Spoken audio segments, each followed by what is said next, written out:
and where the argument is not that it breaks down, but when we think of it as a person to person, right, instead of that eternal perspective that we've been talking about, it's kind of like, really, so the only way that God could show his righteousness was by having people suffer? That doesn't seem quite right, guys. So today I want to go over what I like to call the Christian killer. I mean, this is one of those questions that, if it comes up in conversations, is very tough to tackle because we don't have an actual answer to this. Now, Cliffe has asked this in this video that we are about to watch, and in other videos he himself has admitted that he doesn't have an answer to this. He does give a pretty good answer, so what I want to do is go over some of that and also give you some perspectives from other pastors and preachers throughout history that have tried to answer this question, and see if we can come up with some sort of conclusion that may help you in the end.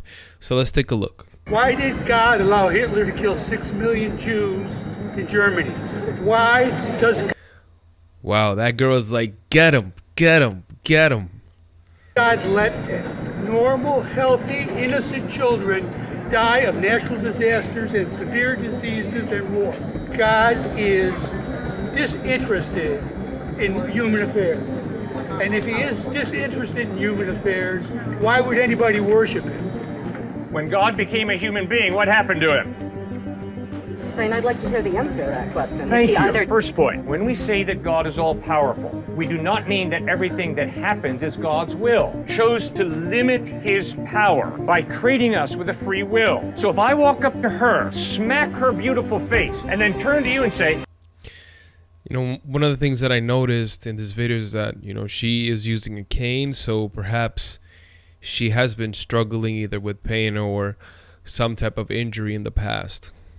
God made me do it. I'm a liar. God gave me a hand for a purpose, to respect her, but because I have a free will, if I choose to abuse this hand, roll it into a fist, and send it crashing into her beautiful face, God made me do it. I'm a liar, and I'm a con artist. Why did God... So let's take a look for a second at what Cliffe's claim is here. So he's saying God is all-powerful. Right? Because people will say, well, if God is all powerful, then why would he let bad things happen? Like, he should be able to stop all of these things from happening. So then Cliffe makes a point that God limits his power so that he can allow for free will, right? Because he didn't want robots, he wanted human beings. And part of that is allowing that free will to happen, and that's why we have evil people doing bad things to good people. Why do good people suffer, right? Those sort of things happen because we live in a world where free will is allowed. Now, this is part of the argument. Now, that doesn't include like natural disasters, right? Things that are even beyond the control of humanity. And that brings about another set of questions, right? And it also brings some other questions that are also tough. If you're speaking with somebody that has, you know, pondered this a little bit, you're going to ask yourself, well, why does God help some people and not others, right? We've all heard it, right? There are miracles that happen. People are cured of cancer. So why is it that in some cases God seems to help some people and not others, right? That seems unfair.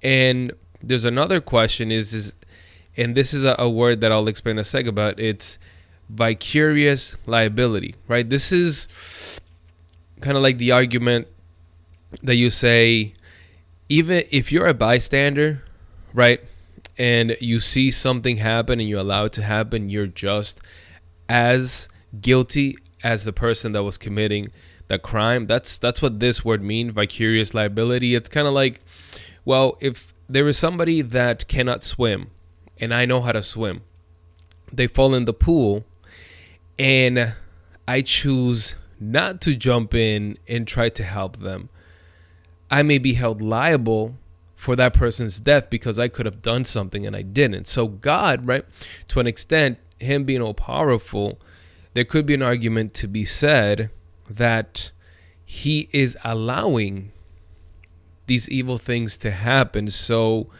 in some regard, he does have some guilt to bear, right? So these are some of the questions that may come out from this. Admittedly, I don't have all the answers to these. These are questions that even I myself at times struggle with. But I want to share with you a couple of things that, many of the greats from Christianity would say in regards to not only evil in the world, but specifically, children suffering. Somebody like John Wesley, for example, he would emphasize that suffering, even for children, is part of the fallen condition of humanity. So this is similar to Cliffe's argument. John MacArthur, he's from the Calvinist camp, so he's a little bit more harsh with some of his theology, well, what we call harsh, but he would say that God's sovereignty means everything, right?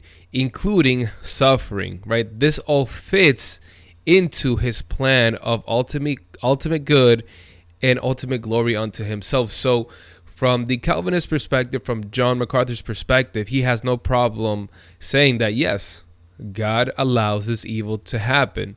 He lets it happen for a reason, even though we don't know what that is. It's going to be leading to an ultimate good.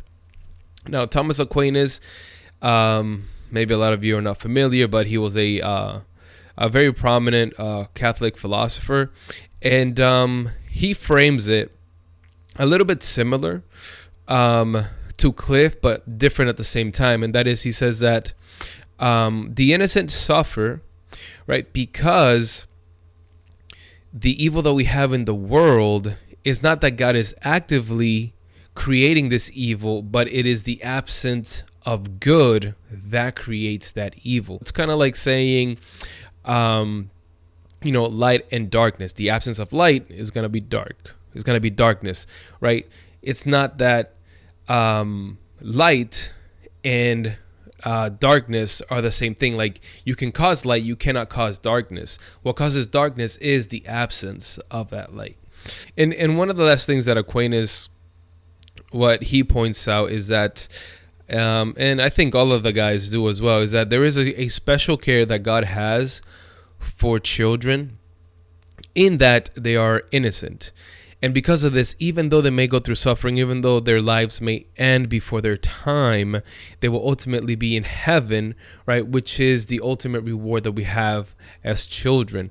And all of these guys will point out that there is an eternal perspective that we have to have, right? I think that for us, we think of the immediate, the today, whereas God has an eternal perspective. So a lot of the things that happen here on earth, they have an ultimate plan that is getting carried out by God. For example, things that we see in the Bible, like in the Exodus, right?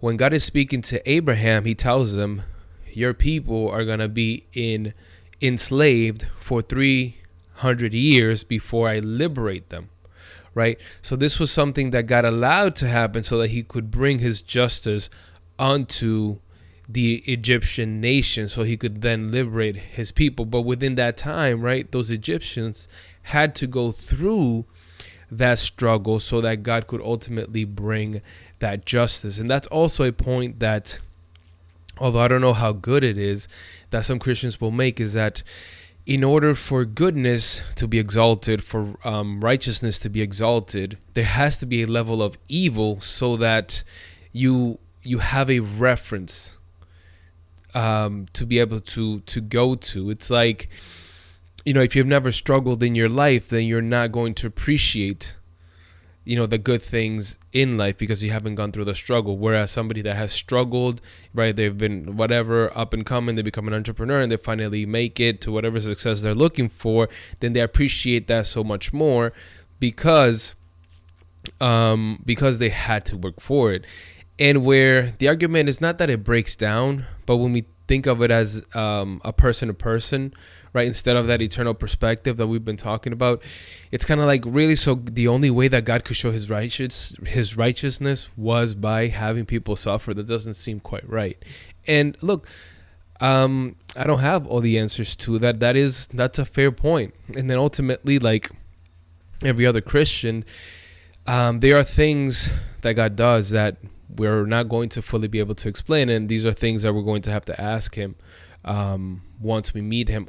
But in the Bible, we see evidence and fact of how God is righteous, and that's what we hold to, right? That is the faith that we have in the actions and things that we've seen that show that God is righteous, right? So I hope that this was a little helpful for some of you. I think that, this is a question that many Christians struggle with, that I struggle with, and that, most of the greats will struggle with. There isn't a full answer here, right?